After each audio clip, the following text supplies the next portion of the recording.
Let's learn how to convert 13 millimeters to inches using a conversion factor. We start with 13 millimeters and we want to convert this to inches.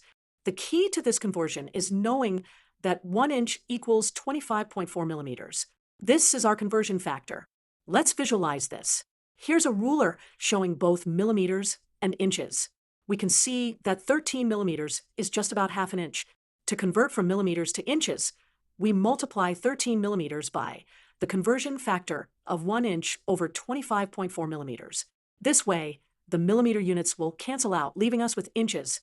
This gives us 13 divided by 25.4 inches. Using a calculator, we get 0.511811 inches.